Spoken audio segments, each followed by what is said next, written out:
everybody, and welcome to another episode. This week, it's just me.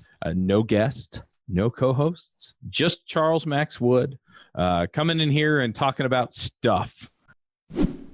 Are you a React developer who builds large applications for your organization? With NX, you can build your apps in a monorepo alongside your backend code and share code between React and other frameworks. You'll also get advanced code generation and automatically configured tooling like Cypress, Jest, and Prettier to simplify your workload. You'll build higher quality apps, share more across teams, and focus less time on configuration. Visit nx.dev/react to get Narwhal's free open source set of extensible dev tools.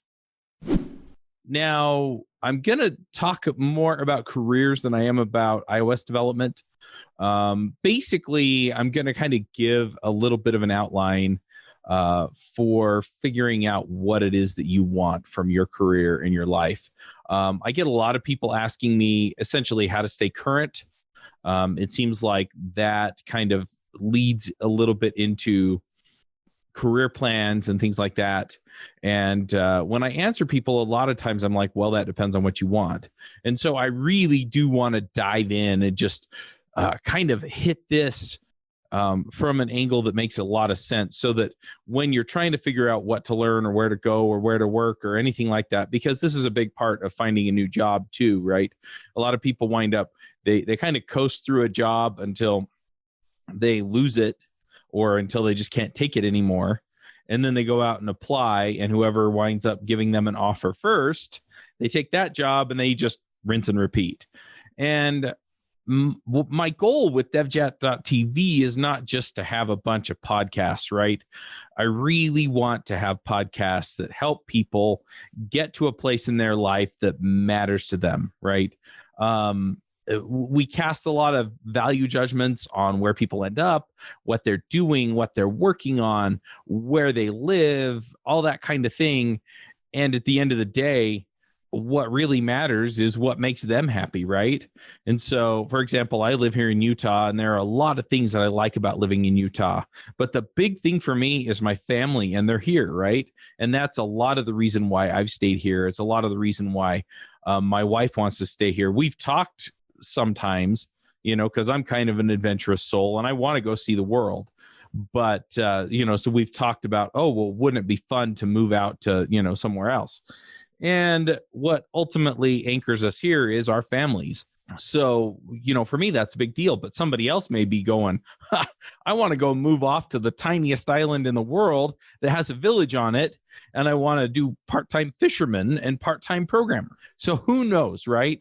Who really knows? So what I really want to dive into this time is just figuring out where your career is, figuring out where your life is, where you want it to be, right? And then we can start to sort of build backward from there and build the kind of career that we want, okay? So what I want you to do is I want you to close your eyes, unless you're driving or something, right? But close your eyes and just think for a minute of that place, right? Where do you want your life to wind up? Where do you want your career to wind up? What kinds of things are really going to matter to you? So let's think for a minute, right? Let's go to a place that's way down the road for the younger folks and not so far down the road for the older folks, and talk about retirement. Do you want to retire? Do you want to retire and go do specific kinds of things, right? So my mom, for example, she teaches high school over here. She wants to retire in like 5 years, right? And then she's got a pretty concrete plan as far as what she wants to do. She wants to go travel all over the world. She wants to see some pretty specific places and just some places that she, probably isn't thinking of right now that are gonna, broaden her horizons and give her experiences that she wants, right? So is that what you're seeing? Or are you more like me, right? Because people ask me, oh yeah, podcasting, blah, blah, blah, and build your own company, and eventually you can sell it and retire and be rich, right? Is kind of the idea behind having your own company. But I really enjoy what I do, right? I really love this. And I don't really foresee a place where I get to where I'm going, I don't want to do that anymore, right? And so the idea of retiring, and I see people retire and then like they become professional TV watchers. I can't do that. I am not made to do that. Now, maybe in another 20, 30, 40 years, I'm going to be going, I'd really like to be able to sit down and watch TV all day. But for right now, I mean, it sounds nice for a couple of days, maybe a week, where I could just sit down and not have to do anything. But the idea of retiring and not having anything to do would drive me completely insane. And even like traveling the world and things like that, I kind of need a project to work on, right?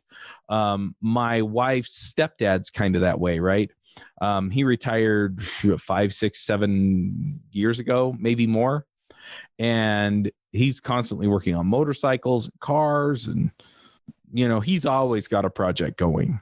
And my father-in-law, my wife's dad, he still works, right? He's a general contractor. He's actually doing work at my mom's house, I think, right now. Okay. Because my mom hired him to help remodel her kitchen.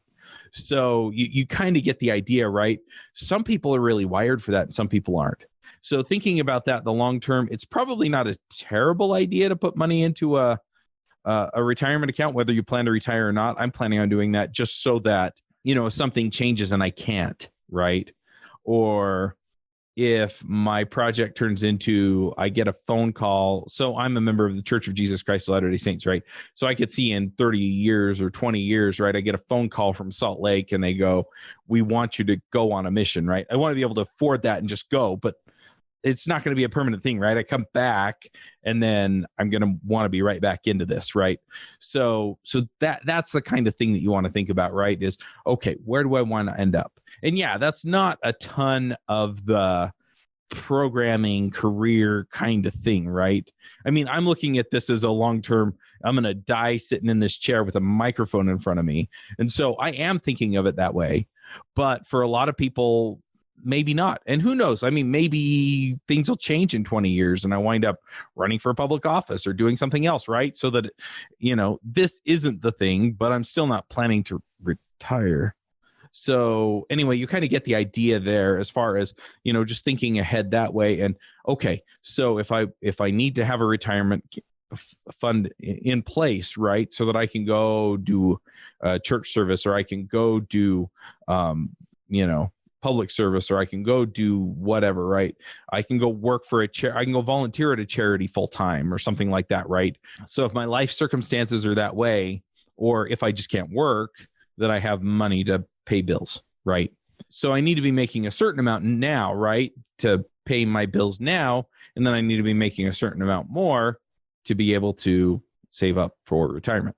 And so those are kinds of things to think about. And that's really, really long term. But I'm starting way out there in long term and kind of working my way backward, because from there, then maybe we can say, okay, well, before we retire, what kind of a career do I want to have?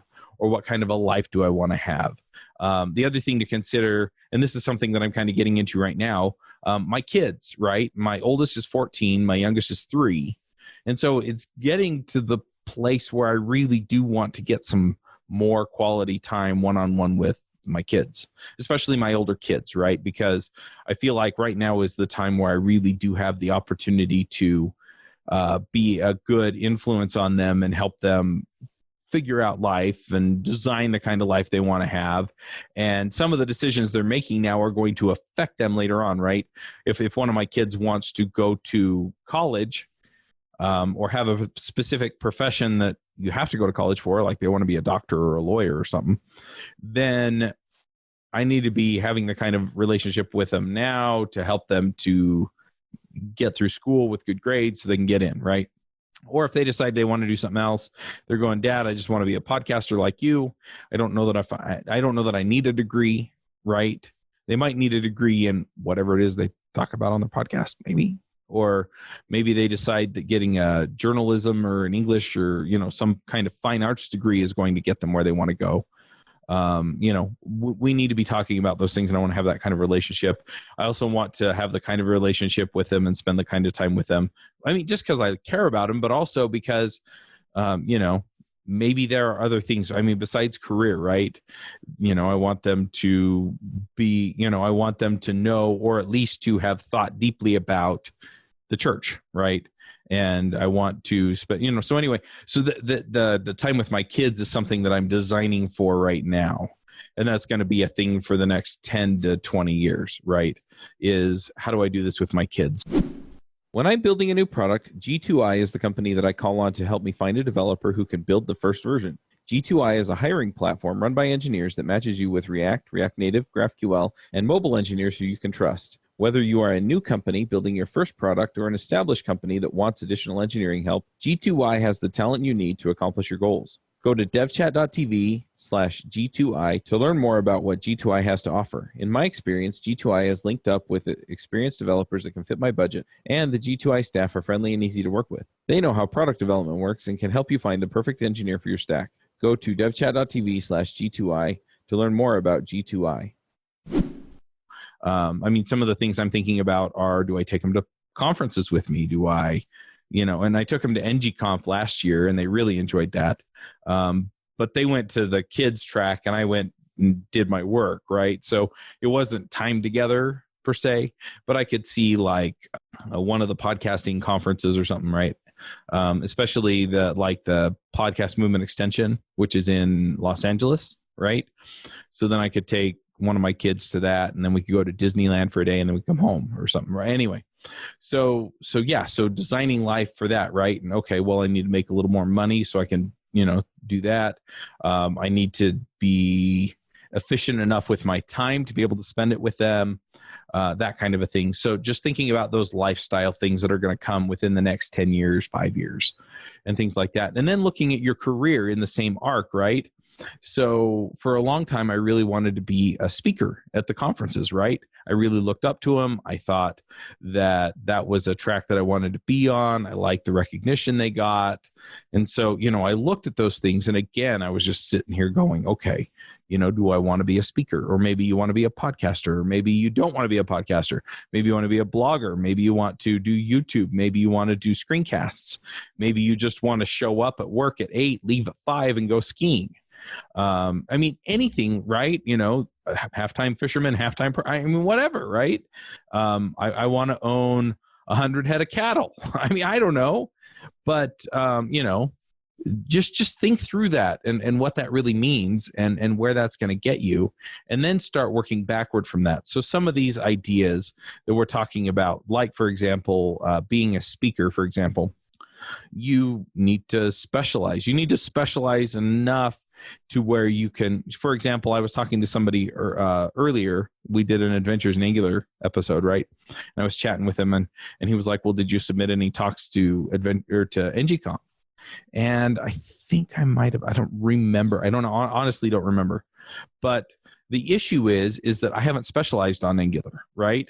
And so the kinds of talks that I'm going to give at an Angular conference are going to be much less focused on Angular and much more focused on other skills. Or I'm going to be giving like, hey, here's the beginner, blah, blah, blah, blah, right? The basics or maybe intermediate stuff. I'm not going to be deep on it because I'm not deep on it every day. And so if you want to speak at some of these conferences, it really helps to be really plugged into the community, and it helps to really, have a certain level of expertise so that you can hit the topics that people are going to want to hear about. Or you've got to have some other unique take on things that they're not going to get from another speaker. And so, usually they have one or two that's like, I think last year they had a talk that was like A is for Angular, and it was a unique talk, right? And so it kind of had that. So you've got to kind of figure out what kind of a speaker you want to be, and you've got to build the skills to be able to do the talks. And so that may mean going to Toastmasters. It may mean reading books. There are a bunch of great books on speaking out there. Practice making slides, going to the users groups, and so people talk about, how do I stay current, or how do I build the skills that I need? And like I said, now that we're talking about speaking skills, it really depends on where you want to end up, right? And so if you want to be a speaker, then you've got to figure out where the Swift conferences are or the mobile development conferences are. Maybe you wind up speaking at like OSCON or something that's open source, and you're speaking at that, so you're speaking about a specific topic at a general conference. But yeah, just kind of diving through and figuring that out. If you have some other idea, you know what, I want to do programming part-time and I want to do farming part-time or something else part-time, then what you've got to decide is, okay, well then, how do I allocate my time? How do I make sure that I'm being effective enough at both things in order to, get what I want? And it's probably going to take some trial and error. In fact, a lot of people, they tend to, pick a goal, and then they think that, okay, if I do all the right things, I'm just going to get there. And what they don't realize is it's kind of like programming in the sense that you put the code in, or in this case, you put some of the work in, and then you run it. So you try speaking, you try blogging, you try podcasting, you try YouTubing, whatever, right? And then after you've tried it a bit, you realize, you know what? I really hate being a YouTube personality. And so you switch. Or, I really enjoy speaking at conferences, and so I want to do more of it. And so you'd kind of double down on learning those things.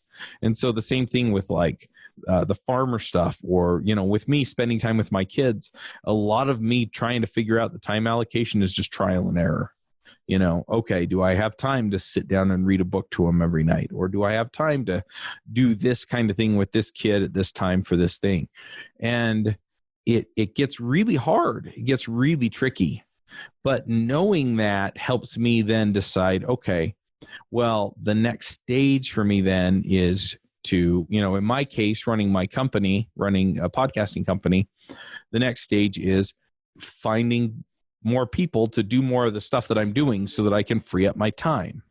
For other people, it may be something more along the lines of finding a mentor who can help them write their proposal so that they'll get accepted to the conferences, or finding users groups that will let them come and speak every month and practice their talks, or, so these kinds of things where you're looking at it and you're saying, okay, what skills, what opportunities do I need? What would really make the difference here? And then going and finding the people who can give you the opportunities you need. So, just some ideas there.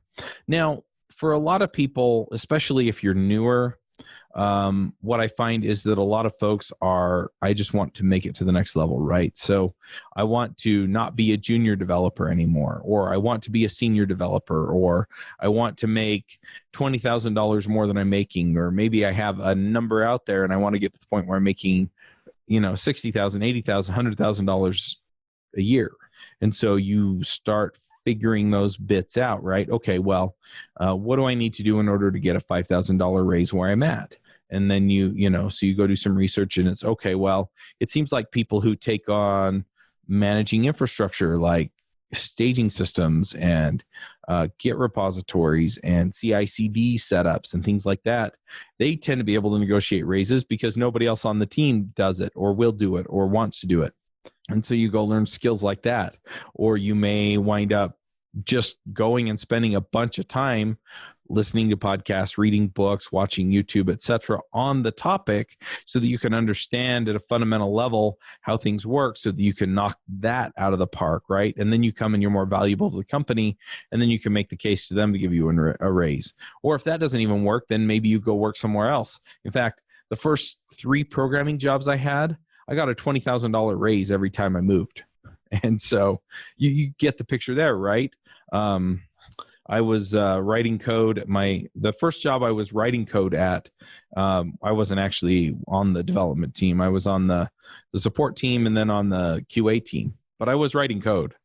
And I was maintaining a system that managed the support staff and helped them get their work done. And so, I did that. And then one of my coworkers told me that I could make more money if I got a competitive offer and brought it back. So I got a competitive offer.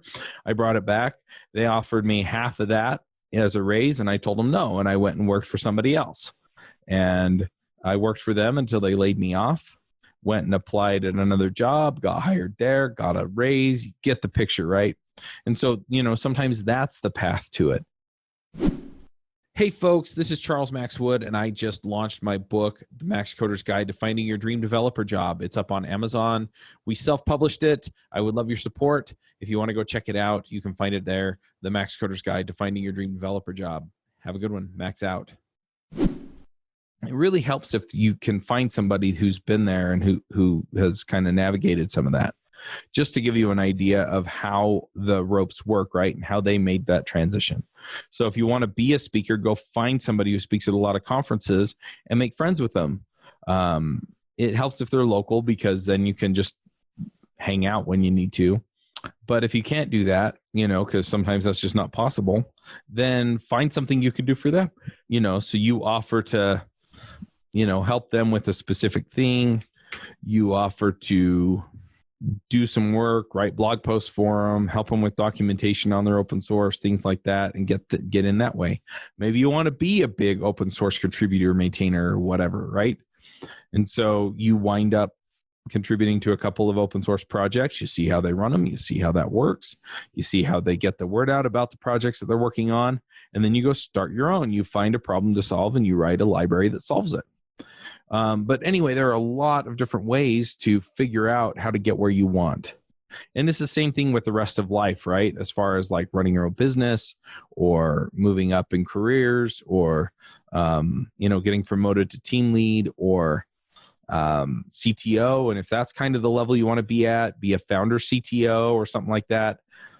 You can do that, but you're going to have to learn other skills besides programming in order to do that. And you're probably, again, going to want to find some mentors who can help you step through a lot of that stuff.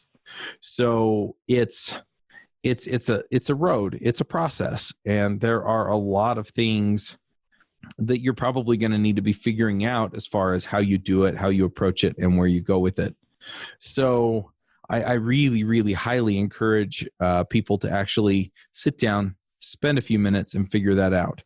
And then what you can do is you can say, okay, well then what's the next step, right? And it could be a new job. It could be current job with new, better pay or different circumstances. And then you go talk to them and say, okay, well, how do I get a raise? How do I get promoted to team lead? How do I get senior developer status, whatever? And figure out what that means to them. And then if they aren't going to offer it to you, then figure out where you can get it somewhere else. And when you do that, and this is all in the Max Coder's Guide to Finding Your Dream Developer Job, is, if it turns out that you do need a different job to get you that, then that becomes one of the top 3 things that you're looking for. And if a company can't offer it to you, you won't take a position with them. And just taking that next step and then the next step and then the next step is the way you get there. This is something I've kind of been thinking about for a while. The only other thing I really want to add to this is that a lot of people have a lot of reasons in their head as to why they can't, right? I'm a this, I'm a that, they're a this, they are a that. The community does or doesn't, blah, blah, blah, for people like me. But what I find is ultimately the people who get what they want are the ones that work for it. I'm not saying the system is necessarily fair or perfect or anything else. I'm not advocating any of that, but ultimately when it comes right down to it is that's the system you have to work in. And the best way for you to actually change the system is to get what you want from it, right? Because then essentially you can help other people do the same thing. And so I really, really just encourage you, if you're out there and you're thinking, okay, well, this is where I want to end up. These are the career places I want to end up in. These are the decisions I want to make. This is what I'm looking at. Then you can make those calls, right? Then you can say, okay, well, these are the next steps I need to take. And these are the kinds of things that I need to do. And these are the kinds of people that I need to get to know. And this is the kind of difference that I'm hoping to make at the end of the day or at the end of my life. So that's something that I'm really thinking about right now as far as like, what kind of impact do I want? What am I really looking for from life? What am I really looking for to give to other people during my life? And what kind of I don't really love the term legacy, but what kind of an impact, right? If I weren't here, what would the world lack? And, just kind of nail that down so that I know what I'm after. And then again, just work backward from that. And yeah, I've had some instances where things just didn't work out the way I wanted them to, where it felt like things were sliding backward instead of forward. But, when I look at it, the more I look at it, the more I realize, you know what, I got to get in, got to get my rear end in gear. I got to really kick it up. a notch or 10 and own it and earn it. And so that's kind of what I'm looking at for you. But if you don't have that initial direction, then you may be doing things that ultimately don't work out for you in the long run. So anyway, those are more or less my thoughts. The only other thing I'll throw out is if you can't find a mentor, find somebody who's done it and do what they did. And yeah, I get crap sometimes because I'll copy people's stuff, like not plagiarize content. I've never done that, but it's like, oh, that approach is working for you, so I'm going to do the same thing.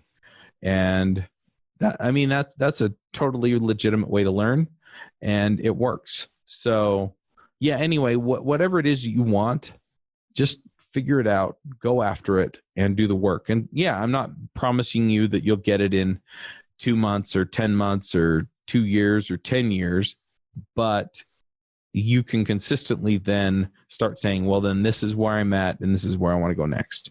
And you can make those judgment calls. So yeah, anyway, I've kind of rambled through this a little bit. It's a little bit shorter episode than we normally put out, but yeah, that's really what I've been thinking about. Now, as far as anything else goes, I am going to encourage you to go get the Max Coder's Guide to Finding Your Dream Developer Job.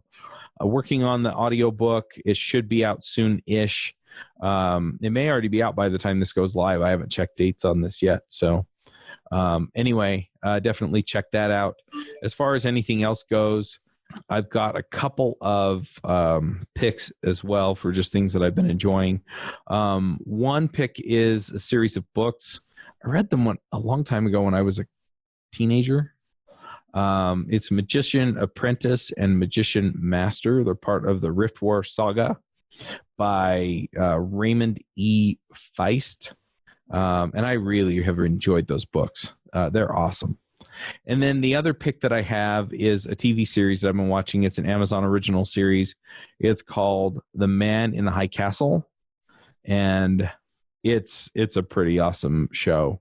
I'm still in the first season, so maybe it doesn't live up to it. A lot of shows, the first season's awesome, the second season I'm just like, okay, I pass. But this is really good. I'm really enjoying it. So anyway, Man in the High Castle, essentially it takes place in the 60s, but it's an alternate universe where the Nazis won the war. And so Japan basically controls the west coast of the U.S. and the Germans control the east coast of the U.S. and there's kind of a neutral zone in the middle. And anyway, so people are, I'm not going to spoil any of the rest of it for you. There are a few things that are a little bit fantastic about it, I guess, or the best way to put it, where, there are things that, are unexplainable, but are semi-magical. People don't have superpowers or anything, but, there's a phenomenon in there that, wouldn't occur without, some kind of supernatural help.